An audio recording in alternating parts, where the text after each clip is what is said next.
কল্পনা করুন তো এমন 10টা দিন যে দিনগুলোতে করা ছোট্ট একটা ভালো কাজও আল্লাহর কাছে অনেক বেশি প্রিয়। প্রিয় ভাই ও বোনেরা, আমরা অনেকে হয়তো জানি না জিলহজের প্রথম 10 দিন ইসলামের সবচেয়ে ফজিলতপূর্ণ দিনগুলোর মধ্যে অন্যতম। এই দিনগুলো শুধু কুরবানির জন্য না, বরং আল্লাহর আরো কাছে যাওয়ার এক অসাধারণ সুযোগ। হয়তো এই 10 দিনই আপনার জীবনের মোড় ঘুরিয়ে দিতে পারে, ইনশাআল্লাহ। এখন প্রশ্ন হলো, এই 10 দিনে কি আমল করবেন? প্রথমত, নামাজ ঠিকভাবে আদায় করুন। যদি নামাজ অলসতা থাকে, আজ থেকে চেষ্টা করুন, কারণ বান্দা আর আল্লাহর সম্পর্কে সবচেয়ে সুন্দর মাধ্যম হলো সালাত। দ্বিতীয়ত, বেশি বেশি জিকির করুন।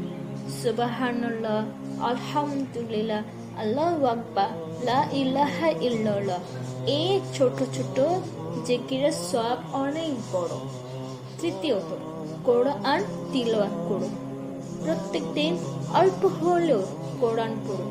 যদি পড়তে কষ্ট হয়, শুধু শুনুন, তবুও মন শান্ত হবে।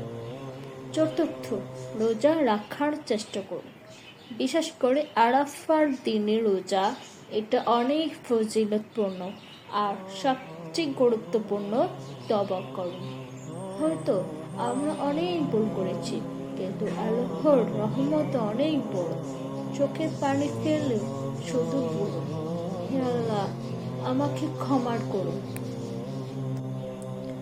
একবার ভেবে দেখুন, আমরা কত সময় মোবাইল, দুনিয়ার কাজে নষ্ট করি, অথচ আল্লাহ আমাদের আরেকটা সুযোগ দিয়েছেন, এই পবিত্র 10 দিন।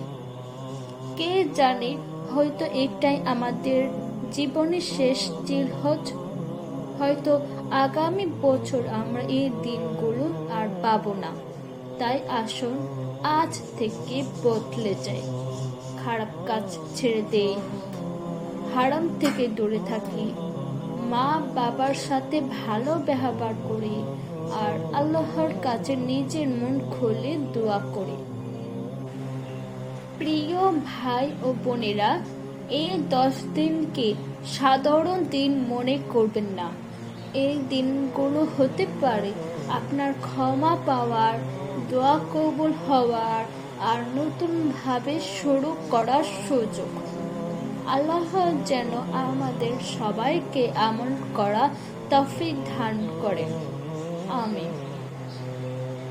ভিডিওটি ভালো লাগলে আল্লাহর সন্তুষ্টির জন্য একটি শেয়ার করে দিন। হয়তো আপনার মাধ্যমে আরেকজন হেদায়েত পাবে। আল্লাহ হাফেজ।